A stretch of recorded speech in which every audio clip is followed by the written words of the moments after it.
Sampurasun. Assalamualaikum warahmatullahi wabarakatuh. Apa kabar teman-teman semua yang berada di rumah, di kantor, di jalan, ataupun dimanapun kalian berada. Tak doain semoga berbahagia selalu. Ya, teman-teman, hari ini saya akan bercerita tentang Gunung Lawu. Teman-teman siapa yang sudah pernah mendaki ke Gunung Lawu, silakan komen ya. Yang punya pengalaman yang sama juga silakan komen ya. Jadi monggo dipersilakan kita bikin cerita seru-seruan di komen. Oke. Teman-teman, kalau kita mendengar tentang Gunung Lawu ya, sejarah yang pertama kali terlintas di dalam pikiran saya, dan kedua, kesakralan gunung tersebut. Ketiga, gunung itu menjadi tempat para pertemuan para leluhur. Ya, Gunung Lawu kalau kita lihat dari sejarah itu tempat pelarian secara fisik dan pembentukan spiritual Brawijaya V. Jadi Raja Brawijaya V itu, beliau itu lari ke Gunung Lawu. Pada saat masa pelariannya, jadi itu bukan sekedar dia pelarian pada zaman sekarang gitu ya, maksudnya pelarian fisik, tapi juga dalam perjalanan spiritual untuk menaik ke level tertentu. Nah, itu adanya di mana? Adanya di puncak Gunung Lawu, tempat betapanya Brawijaya V. Jadi ketika Raja Brawijaya V itu lari ke Gunung Lawu, sebagian dari masyarakat Majapahit itu ada yang ikut, yang setia. Intinya para masyarakat yang setia dengan rajanya itu ikut serta dalam pelarian gitu ya. Jadi kalau teman-teman yang pernah udah naik ke sana merasa ada sebuah kampung, sebuah ada yang kehidupan di sana, itu wajar aja. Karena selain dari Raja Brawijaya V yang lari ke sana, itu juga lari para masyarakat-masyarakat Majapahit. Jadi memang Gunung Lawu itu adalah tempatnya para leluhur, salah satu tempat para leluhur, kedua tempat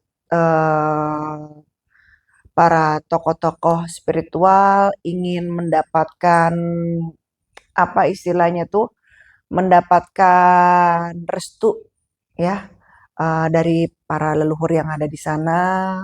Dan memang sebagian ada tempat untuk petapa dalam bertafakur itu digunakan di Gunung Lawu gitu. Jadi memang pada zaman dulu teman-teman ada dua naskah Majapahit. Yang pertama itu adalah Babat Majapahit. Yang kedua itu ada Damar Wulan ya, Serat Damar Wulan gitu. Jadi ada dua naskah tersebut gitu. Nah itu adalah perjalanan bagaimana Majapahit. Nah jadi gini ceritanya teman-teman, itu dari sejarahnya. Kalau ditanya Teteh masih ada nggak energi dari Eyang Brawijaya V? Tentu masih ada. Karena Eyang Brawijaya V itu tidak meninggal, tapi moksa. Moksa itu adalah bagaimana dia mendapatkan sebuah green card ya, istilahnya peleburan diri kepada alam semesta tanpa meninggalkan jasad. Itu nggak semua dapat itu. Jadi hanya orang-orang pilihan yang mendapatkan gelar moksa. Dan biasanya raja-raja pada zaman dahulu itu mayoritas 80% mereka mendapatkan moksa gitu. Tapi nggak gampang, untuk apalagi untuk manusia pada zaman sekarang itu filternya tuh besar sekali dari Allah Subhanahu Wa Taala. Jadi tidak mudah untuk kita mendapatkan gelar moksa gitu ya. Jadi untuk mendapatkan kesempatan itu gitu. Pertama, kenapa nggak mungkin dapat sekarang? Karena kalau sampai itu kejadian pada zaman sekarang yang modernisasi ini, itu kan karena ketika moksa itu dia peluburan terhadap alam semesta dan tidak ada jasadnya. Kalau zaman sekarang itu kan nanti ada dinyatakan ada pembunuhan atau mayat hilang atau apalah gitu kan, karena memang mengikuti era zaman sekarang gitu loh. Makanya moksa itu tidak terjadi pada zaman sekarang.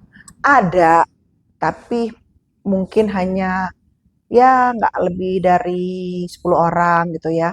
Itu benar-benar orang yang benar-benar spesial gitu. Nah, pengalaman di saat di Gunung Lau ya.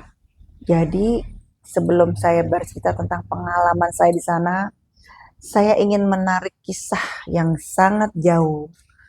Cerita itu saya dapatkan dari almarhum eh, kakek saya ya.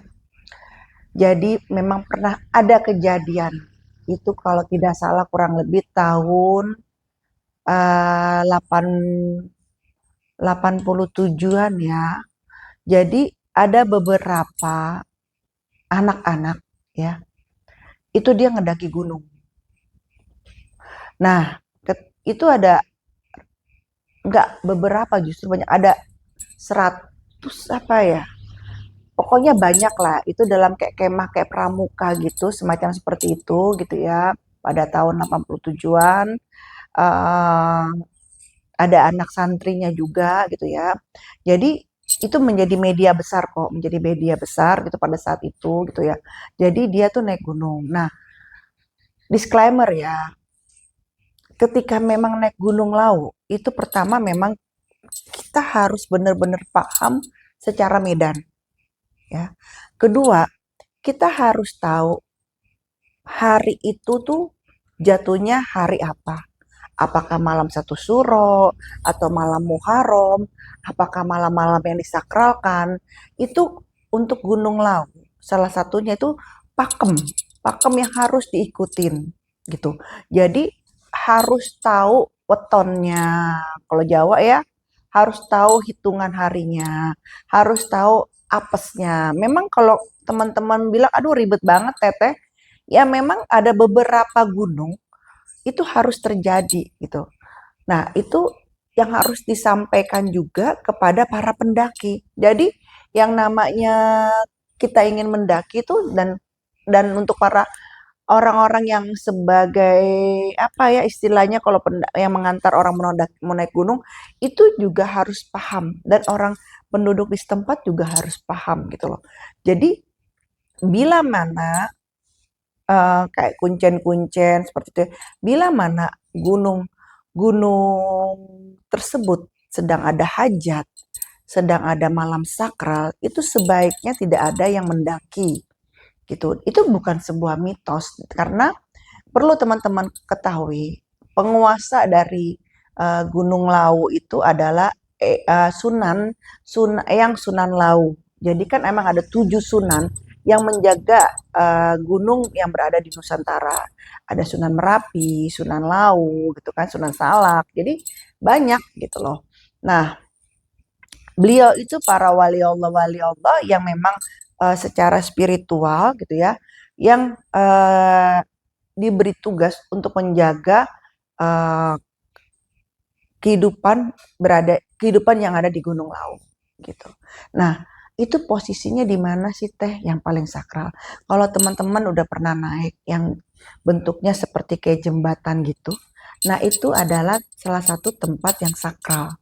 Bukan karena memang sebelah kanan kirinya terdapat jurang gitu ya, tapi memang itu adalah tempat jalannya para leluhur yang berada di sana bila ada acara. Ya, bila ada hajat, bila memang ada keriaan lah, kalau kalau ibarat bahasanya seperti itu. Nah, jadi ceritanya kita kembali kepada cerita pada tahun 87-an ya. Itu cerita dari kakek almarhum. Ceritanya pada hari itu adalah hari yang seharusnya bila dihitung secara spiritual itu tidak ada pendakian, ya. Tapi entah mengapa itu dibuka, ya karena memang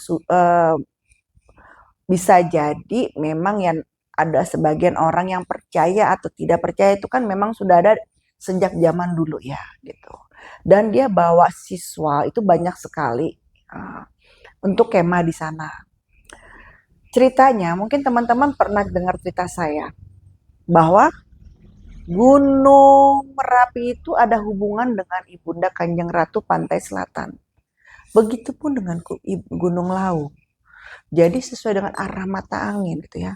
Utara itu terdapat gunung apa, selatan apa, barat itu udah ada titiknya seperti itu. Dan sepanjang itu arah mata angin itulah itu yang ada keraton-keraton dari gunung gitu. Jadi keraton itu bukan hanya ada di daratan, tapi di pegunungan tuh di pegunungan pun tuh ada keraton. Nah, salah satunya adalah Keraton Gunung Lawu itu. Nah, ceritanya teman-teman, ya ini pengalaman dari almarhum kakek karena kebetulan memang uh, dahulu kalanya kakek gitu ya dan teman-temannya itu memang sahabatnya lah intinya gitu ya, aktif di Gunung Lawu gitu. Jadi kurang lebihnya tahu sejarah itu. Saya diceritakan nih ceritanya. Jadi saya jadi ingat karena saya membahas tentang Gunung Lawu. Ceritanya pada saat anak-anak itu sedang mendaki, Gunung Lawu itu sedang ada hajat. Dah, sahabat kakek saya itu ketika dia sedang berada di sana, memang dia melihat anak-anak tersebut sedang camping seperti kemah gitu ya. Nah, anak-anak tersebut itu sedang berjalan di yang tadi saya bilang jembatan yang kanan kiri jurang. Nah, ketika di situ anak-anak tersebut itu maaf, teman dari almarhum kakek saya itu melihat kereta kencana itu melaju dengan cepat gitu sehingga anak-anak yang ada di situ tuh mental semua gitu. Nah, kereta kencana itu kereta kencana siapa gitu kan? Ternyata kereta kencana itu ada kereta kencana dari selatan.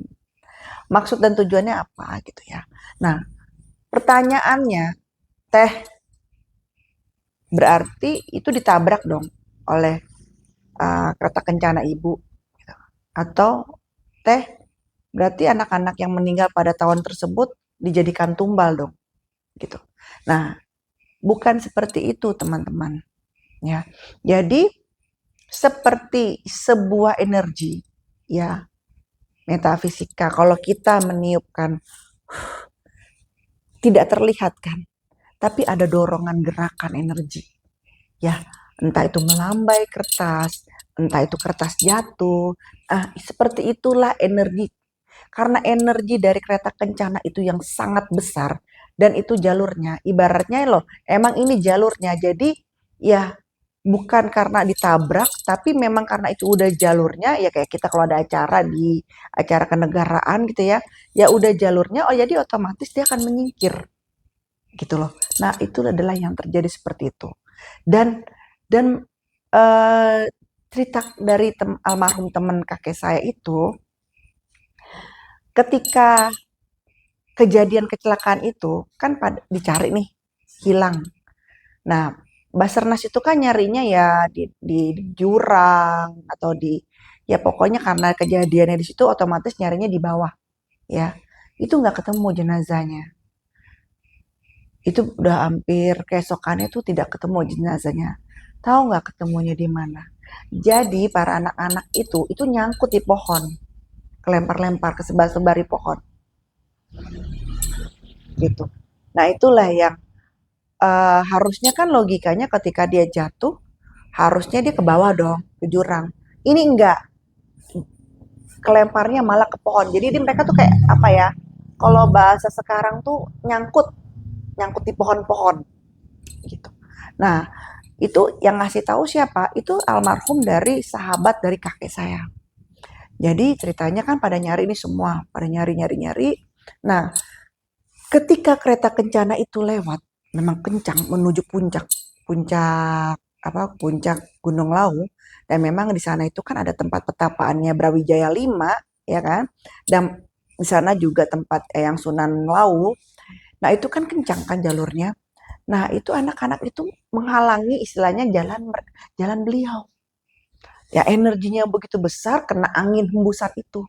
Nah itu makanya saya bilang ketika kita naik gunung, terutama gunung-gunung yang disakralkan, kita nih harus tahu hari itu hari apa, dan kalau bisa apakah itu ada hari hari sakral atau hari kerajaan kayak satu Suro atau Muharram ataupun hari sakral lainnya, atau minimal kalau kalian masih bisa untuk menghitung dari sisi Jawa gitu ya, weton kalian itu tidak ada salahnya gitu. Itu untuk gunung-gunung yang sakral saya saranin seperti itu gitu. Jadi untuk menghindar dari segala bala, kita kan lebih baik mencegah daripada kita mengobati. Itu yang selalu saya saranin kepada para pecinta alam gitu ya. Jadi kita prepare itu bukan hanya sekedar prepare tenda, prepare makanan ataupun minuman, tapi juga dalam spiritual kita juga harus prepare untuk kalau kita mau mendaki gunung-gunung yang disakralkan gitu. Gunung Lawu itu salah satunya. Nah, ceritanya kan si teman kakekku tuh melihat. Nah, akhirnya dia bersuara ke Basarnas ya. Untungnya ternyata di sana itu juga banyak orang-orang yang mempunyai uh, orang-orang spiritual juga. Ya, jadi teman kakekku menyarankan, uh, coba cari, jangan di bawah, cari di pohon-pohon. Karena dia memang melihat ketika itu lewat kereta kencana itu, dia sampai melihat loh kereta kencana itu, ibunda pakai baju kebaya putih, sampai kudanya pun putih. Beliau tuh sampai lihat gitu. Nah, ketika itu dia lihat anak-anak benar-benar seperti ini, itu beliau pun sampai lihat gitu loh. Nah, makanya beliau menyarankan coba cari ke pohon-pohon. Nah, ternyata benar. Ketemulah tuh para anak-anak yang meninggal tersebut di pohon nyangkut gitu. Nah, pertanyaannya, ada yang bertanya pasti. Teh, kalau orang yang meninggal di gunung, itu apakah dia tertinggal di dalam gunung? Atau bagaimana? Yang namanya ruh, Allahu a'lam bishawab ya, itu sudah hak kuasa Allah. Ya, kalau seandainya kalian melihat ada pendaki gunung yang seperti itu adalah kalau meninggalnya hilang, jasad ditemukan, ya, itu dia meninggal kembali, tidak terikat di situ. Namun yang namanya energi, ya energi dari korib itulah yang biasanya suka ditumpangi oleh makhluk-makhluk yang lain. Nah, seperti temanmu yang A, yang B, yang C yang berada di gunung. Kamu lihat orang pendaki gunung, sebenarnya bukan itu. Itu satu. Kalau seandainya dia di gunung meninggalnya karena pesugihan, atau jika dia meninggalnya karena ada sesuatu perbuatan yang sangat fatal, ya, melakukan sesuatu hal yang sangat fatal, misalnya berilmu hitam atau hal yang di luar koridor eh, syariat agama gitu ya. Nah, itu yang bisa terjadi, dia ada terikat di lingkaran seperti itu. Tapi kalau yang meninggalnya hilang atau meninggalnya kecelakaan gitu ya, itu dia tidak terikat di situ, dia pulang. Nah, energinya itulah yang akhirnya dimanfaatkan oleh dari sekeliling makhluk tersebut. Gitu. Jadi harus dibedakan ya. Jadi kalau seandainya meninggal di sana ya sama seperti dia meninggal di darat, maksudnya biasa kayak gitu ya, dia sudah berhadapan dengan urusan dan tanggung jawabnya di sana. Gitu. Nah, itulah cerita. Nah, terus kalau teman-teman naik Gunung Lawu nih, pernah ada dengar cerita teh seperti ada kehidupan di sana. Ya memang benar. Karena kalau kalian balik mata kalian dengan bukan dengan mata penglihatan yang kalian lihat, itu memang ada kehidupan. Dan masih banyak warga masyarakat Majapahit yang berada di sana. Seperti kehidupan. Seperti sebuah kampung desa. Nah, itulah yang terkadang kalian dengar sebagai pasar. Karena masih ada kehidupan di sana. Ya, disclaimer seperti itu. Nah, jadi memang tetap saja mau di dunia nyata atau di dunia alam gaib, yang namanya positif negatif itu beriringan dan ada. Ada yang positif, ada juga yang negatif. Kalau misalnya ini ada suatu pakem, kalian melihat ada sebuah pasar, kehidupan masyarakat di gunung gitu ya, kalian dilihatkan. Kalian jangan coba-coba untuk membeli ataupun memakan. Ya, karena hawa nafsunya itu diuji dari itu. Gitu, rasa penasaran, rasa penasaran dan rasa mau yang apa sih ini gitu seperti itu. Nah, kalau kalian makan, kalau kalian misalnya belanja itu sulit untuk kalian kembali. Gitu. Karena udah dianggap bahwa kalian sama-sama masyarakat yang berada di situ. Gitu. Itu beradanya di mana? Itu beradanya di tempat keramat pendakian. Yang menuju pendakian. Ya dekat situ-situ juga, dekat-dekat yang jembatan-jembatan itu. Makanya tadi saya bilang itu adalah jalur. Gitu. Saya lupa nama jalurnya apa gitu ya. Saya lupa. Karena kan memang kalau jalur-jalur gunung itu namanya susah-susah ya. Terutama daerah-daerah Jawa itu sangat susah-susah gitu loh.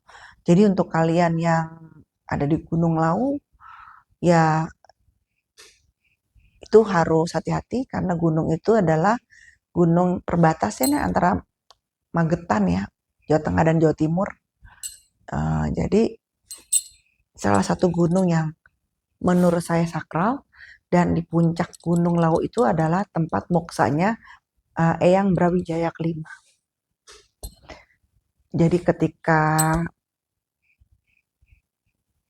perang Babat saat itu, beliau melarikan diri secara fisik, tapi ada proses perjalanan spiritual yang harus beliau capai, gitu.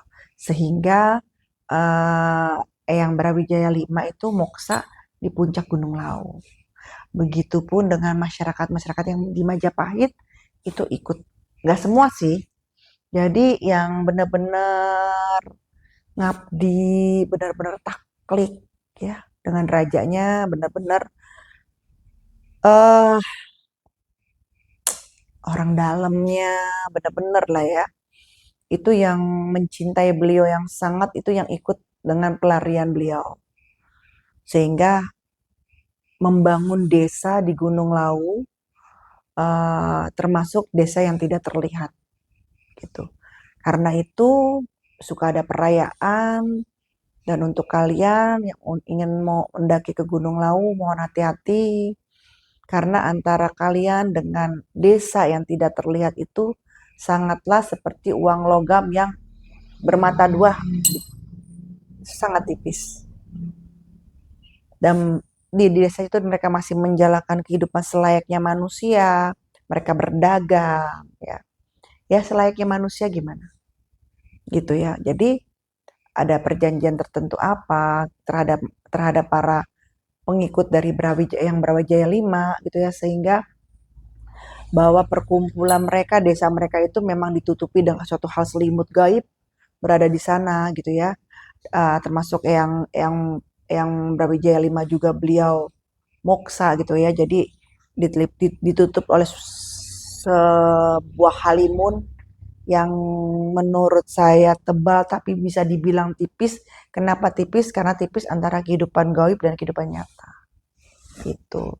Jadi itu adalah awal mulanya yang dibilang pasar setan gitu loh.